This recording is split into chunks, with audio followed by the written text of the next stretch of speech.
ഇങ്ങനെ കുത്തിർന്ന് ഇളിച്ചാട്ടുണ്ട്. ഇവിടെ ചായക്ക് എത്തൂല്ല കടി. മനുഷ്യന്മാരായ കുറച്ചൊക്കെ ബോധം വേണം. ഇവിടെ എത്ര ആൾക്കാരൊക്കെ തിന്നാനുണ്ടെന്നില്ല. എന്തെങ്കിലുമൊക്കെ കടി കൊണ്ടുവരണം. നിങ്ങൾക്ക് എന്തെങ്കിലുമൊക്കെ ഉണ്ടാക്കി കൂടെ നിങ്ങൾ കൊണ്ടുവന്ന് ഇങ്ങനെ അണ്ണാക്കി തിരികെ തരാന്ന് കാത്ത് കിടപ്പതേ.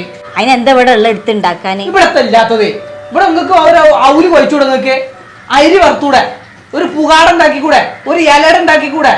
ഒരു അരി വറുത്തത് ഈ പെരയിൽ ഉണ്ടാക്കിയിട്ട് എത്ര കാലമായി? അതൊക്കെ തിന്നാൻ പൂരിയേക്കണം ഇവിടെ. നമ്മക്ക് ഞങ്ങൾ ചെറുപ്പത്തിൽ ഇവിടെ അരച്ച പിന്നെ പത്തിരി ഇട്ടീന്, നല്ല ചോറ്റേരി കൊണ്ട് അരച്ച് പത്തിരി ഇട്ടീന്. നിങ്ങൾക്ക് എന്താ ഉണ്ടാക്കിക്കൂടെ?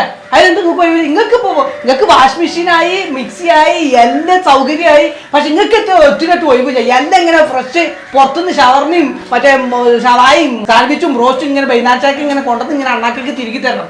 നിങ്ങൾക്ക് പണിയെടുക്കാനാവില്ല, ഒരു സാധനം നിങ്ങൾക്ക് ഉണ്ടാക്കാനാവില്ല. അതിന് നിങ്ങളുടെ പ്രശ്നം. ഞങ്ങളൊക്കെ ചെറുപ്പത്തിൽ ഇവിടെ എന്നും ഇവിടെ ചായക്ക് കടിണ്ടീനി. വൈകുന്നേരം അരി വറുത്തുണ്ടീനി, അവല് വെച്ചിട്ടുണ്ടീനി, അരി ചായ ഉണ്ടീനി, എന്തൊക്കെയാണ് പുകാടുണ്ട്. ഈ പെരന്റെ ഉള്ളിൽ ഒരു പുകാടുണ്ടായിട്ട്